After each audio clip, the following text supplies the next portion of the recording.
안녕하십니까, 이범주입니다. 자, 이제 우리 무역 영어 기본적으로 이제 무역계약 조건. 참고로 이거는 국제무역사도 동시에 대비가 되는 부분이 있기 때문에 참고해 주시고요. 네, 일단 기본적으로 내용을 파보겠습니다. 일단은 우리가 무역 영어를 시작할 때 맨 처음 볼 게 뭐냐면은 무역계약의 8대 조건이에요. 무역계약 의 8대 조건. 네, 8대 조건인데 기본적으로 우리 무역영어의 시험 범위는 8대 조건이 대부분이라고 보시면 되고요. 거기서 파생된 각종 협약이라든지 규칙이라든지 이런 것들이 더 가미가 돼서 문제가 조금 어려워질 수 있다. 내용이 광범위해질 수 있다. 이겁니다. 자, 첫 번째는 순서가 꼭 정해진 건 아니지만 제가 정한 게 있는데요. 첫 번째는 품질 조건이에요. 품질 조건. 네. 그 다음에 두 번째는 수량 조건이에요. 여러분 아시겠지만 제가 이 강의의 목적이 뭐예요? 이 강의의 목적과 취지가 뭐예요? 장황하고 긴 이론인가요? 핵심만 간단하게 다루는 거예요? 핵심만 간단하게. 그리고 나머지는 기출문제를 풀어 제끼면서 보완을 한다는 거겠죠. 자, 그다음 세 번째는 가격 조건이 있고요. 가격 조건. 네. 그러니까 교재는 갖고 계시되 교재의 내용을 제가 핵심적으로 함축할 거니까요. 교재는 여러분들이 한번 참고해 주셔서 정리할 때, 아, 이런 거를 저 강사가 줄였구나. 그만 보시면 됩니다. 네 번째, 포장 조건.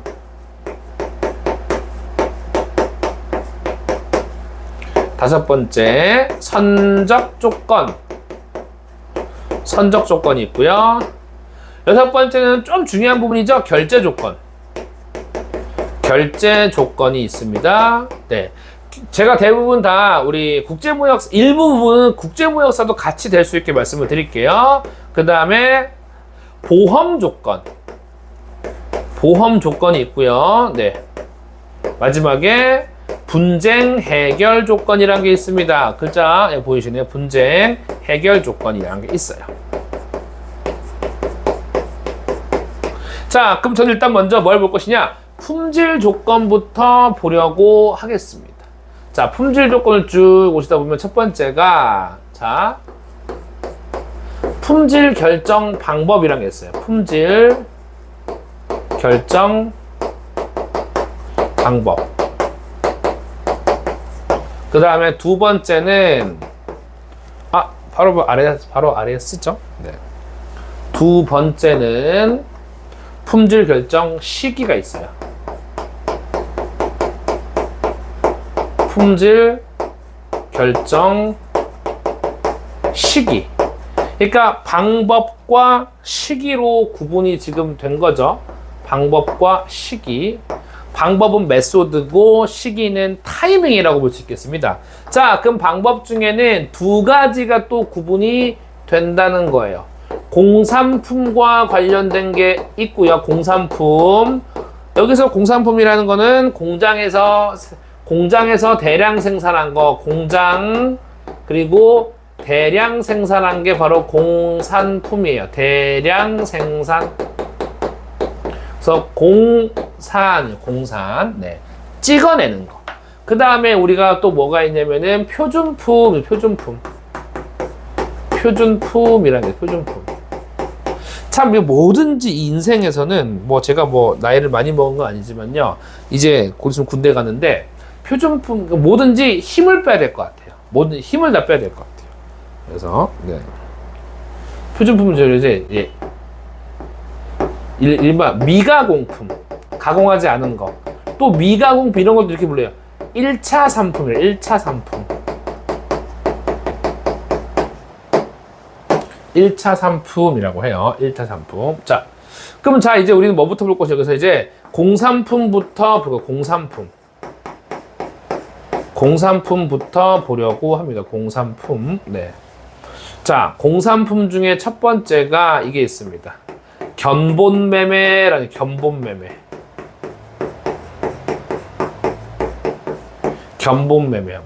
답은 나왔죠. 견본매매 뭐예요? 견본으로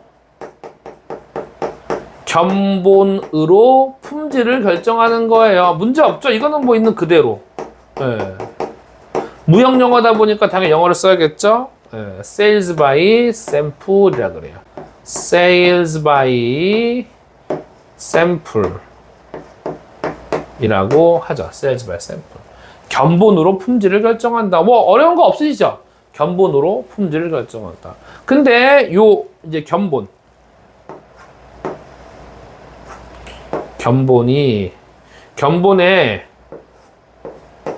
제작 품질은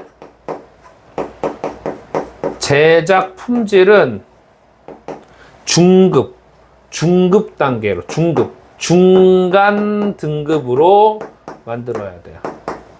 중간 등급으로 제작을 해요. 왜 중간 등급으로 제작하냐고 말로 할게요. 너무 잘 만들어서 계약을 따내게 될 수는 있겠죠. 하지만 그 너무 잘 만듦이 나중에는 화가 돼요. 나중에 실제로 본품을 만들어서 실제로 인도를 했을 때 그 실제 만든 물건이 뭐를 못 따라가는 거예요? 견본의 품질을 따라가지 못하면 그 역시도 뭐예요? 그렇죠. 클레임이 걸릴 수도 있다. 중간 등급으로 한다. 그 다음에 또 뭐가 있느냐? 여러분, 그렇죠? 제작 통수가 있어요. 제작 통수.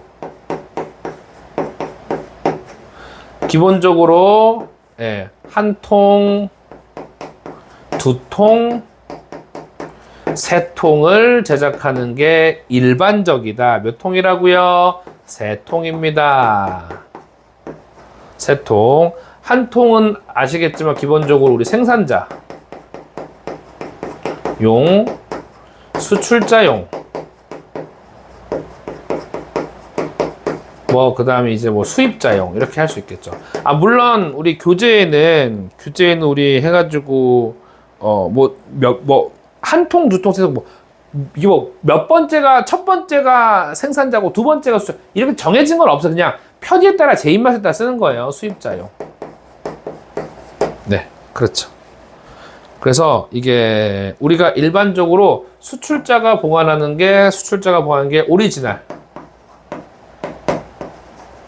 오리지널. 네. 그 다음에 이거는 두 번째라 그래서, 그러니까 총 세 통의 얘기입니다. 이게 듀플리케이트. 두 번째 듀플리케이트. 그리고 수입자가 보관하는 거니까 우리 이거를 keep sample, file sample, keep sample. 보관용. 왜냐? 나중에 본품 도착했을 때 비교해 봐야죠. 그 생산자용은 세 번째, 그러니까 이제 트리플리케이트. 네.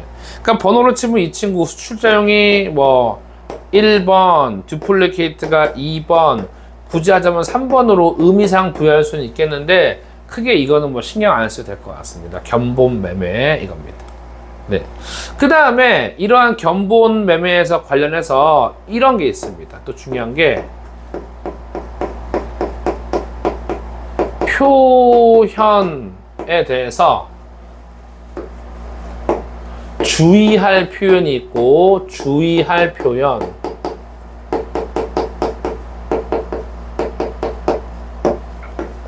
완곡한 표현. 이런 게 있다는 거예요. 그러니까 완곡한 표현이라는 거는 클레임을 예방할 수 있는 그런 거라고 보시면 될 것 같아요. 네. 대표적으로 뭐가 있느냐? 표현 중에는요, same이란 표현. 이거는 클레임을 유발할 수가 있어요. 클레임을 유발. 이게 화면이 글자가 계속 이게 상향 느낌이 나는데, 불편하시면 댓글 달아주세요. same이란 표현은 사실상 주의 안 됩니다. 대신 뭘 대신 써야 돼요? 완곡하겠냐? similar란 표현이 좋고요. 그 다음에 이런 거 있죠. 우리 뭐뭐는 할 때 equal, 뭐뭐는 equal 안 돼요. about equal 이런 표현이 더 좋고요. 그 다음에 위와 같이라는 표현은 뭐예요?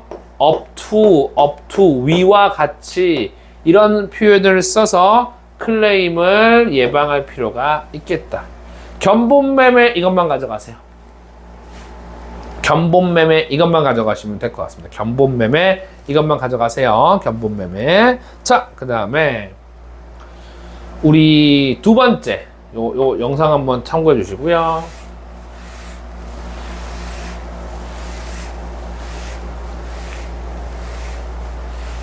교재 보시면은 우리 교재 페이지로는 이제 6페이지인데 페이지 넘버링 돼 있을 겁니다. 왼쪽에 견본매매 쭉 있죠. 근데 여러분 선적견본 가볍게 보시면은 선적되거나 막 선적하려는 물품의 실제 부분을 매도인이 수취 가장 빠른 운송수단으로 매수인에게 송부. 가장 빠른 운송수단 밑줄 거기에 적어주실래요? 뭘까요? 뭐라고요? 가장 빠른 운송수단 뭘까요? 뭐라고요? 그렇죠. 항공기.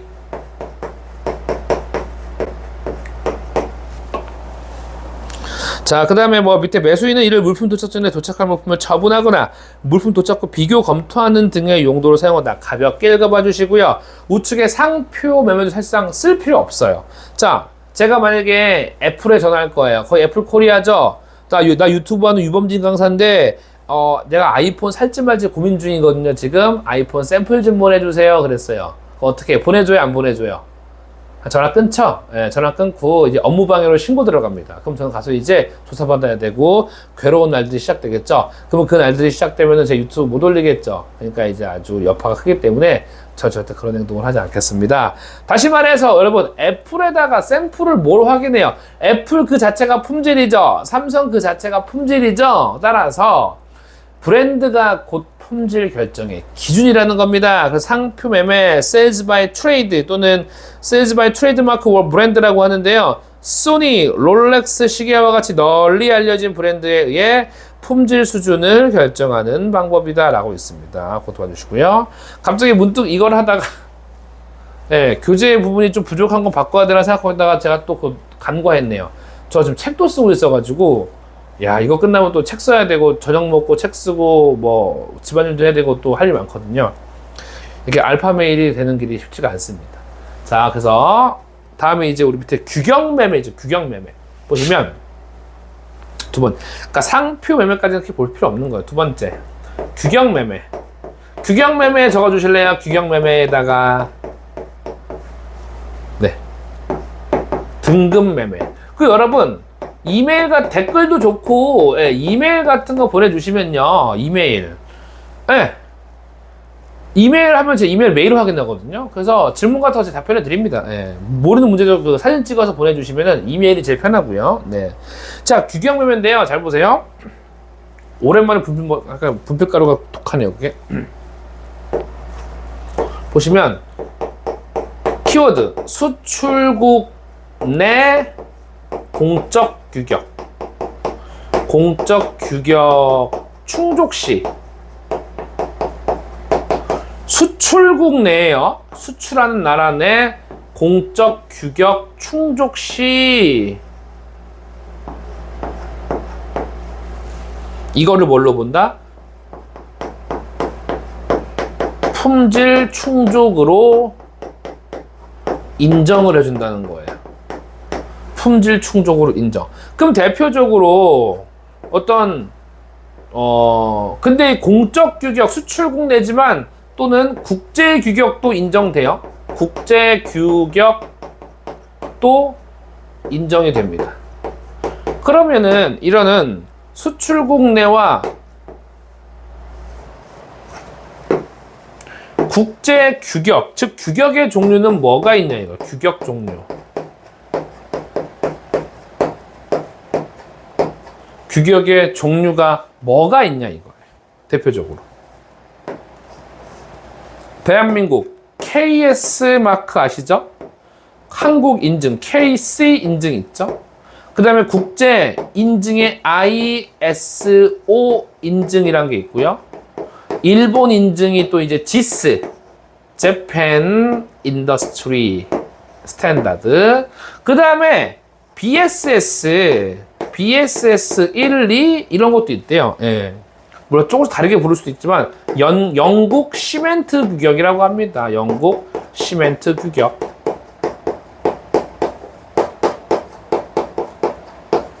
네, 요거 한번 좀 기억해 주시고 요거요. 네. 규격은 수출국 내 공적 규격이라는 거 잊지 말아 주시고요. 규격은 이걸로 끝! 이거 한번 보세요. 교재 한번 체크해 주시고요. 그 다음에 이제 점검 매매와 명세서 매매 이거 한번 딱 끊어가야 되거든요. 이것과 표준품 매매는 구분되는 겁니다. 자, 잠깐 지우고요. 점검 매매, 명세서 매매 있습니다. 이것도. 네. 저도 이제 가끔 심심할 때마다 이제 웹툰 봐요, 웹툰. 근데 막 휴재한 다음에 다음에 올 때는 2개 보면 안 되나? 나오면 안 되나? 미리 보기 다 보거든요. 예, 필요할 때는. 쿠키 막 구울 때도 있고, 옛날엔 정기적으로 구웠는데, 그거 돈 많이 나가더라고요. 예. 캡처하고 구독해서 2개씩 구걸하고 이제, 예, 합니다. 근데 가끔 이제 많이 올라와서 좋겠어요. 재밌으니까 웹툰이요. 주로 보는 거. 근데 이제 그 웹툰 작가님도 힘드시겠죠. 제 마음이 그래요. 4개, 5개 올리고 싶죠? 힘들어요. 솔직히 말해서 힘들어요. 앞에 지금 아무도 없어요. 혼자 지금 떠드는 겁니다. 힘듭니다. 진짜 스튜디오 안에서. 자, 그 다음에 3번째라고 넘버링은 하지만 점검 매매.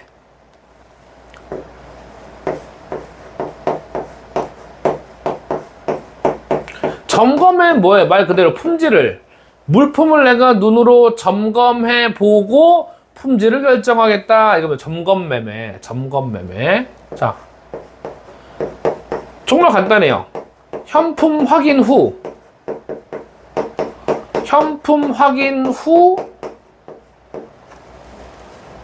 그에 따라 품질 결정이에요. 그거 다 해요. 뭐 설명 드릴 건 없어요. 근데 잘 보세요. 만약에 현품을 확인한다는 거, 이게 포인트예요. 이 확인하는 장소가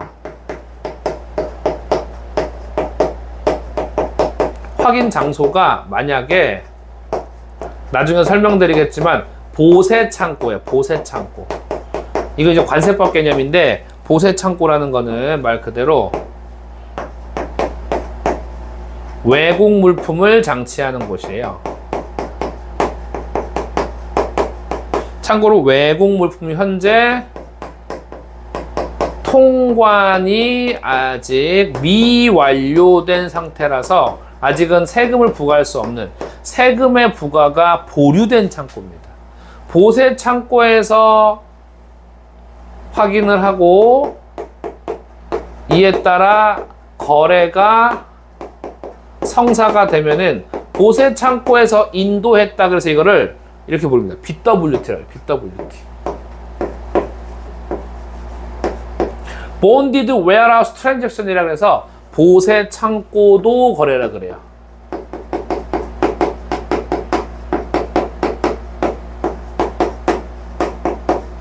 이것도 장소적인 측면에서 다르게 부를 수 있다. 이것만 좀 챙겨주시고요. 끝! 됐습니다. 교재 한번 확인해 주시고요. 점검 매매. 자, 마지막 명세서 매매. 공산품의 마지막 명세서 매매 되겠습니다. 요거 한번 확인해 주시고 작성해 주시고요.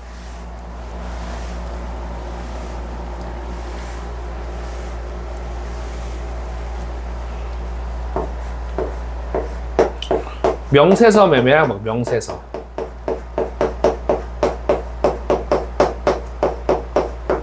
명세서 매매라고 해서 간단해요. 명세서 매매. 말 그대로 이유. 견본 매매 곤란시. 견본 매매 곤란시고요. 또 하나. 견본 매매가 곤란하다는 거는 아시죠? 샘플 제작이 곤란하다라는 거예요. 샘플 제작이 곤란. 그러면 샘플 제작이 곤란 대표 뭐죠? 선박, 항공기, 정밀기계, 이런 거 샘플 만드는데 수년 걸려요. 근데 갑자기 안 살래요. 끝. 장난치나 지금 선박으로 그냥 밀고 싶죠. 예. 그러니 이런 것들은 샘플에 대한 제작 자체 곤란하니까 뭐를 대신 작성할 수 있어요? 그렇죠. 명세서.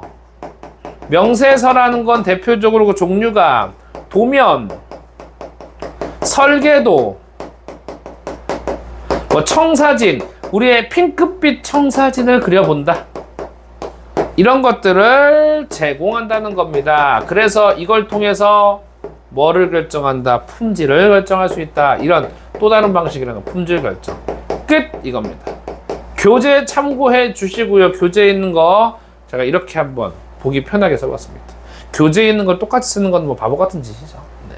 자, 느낌 오세요? 자, 명세서 매매까지가 바로 공산품에 대한 거. 끝!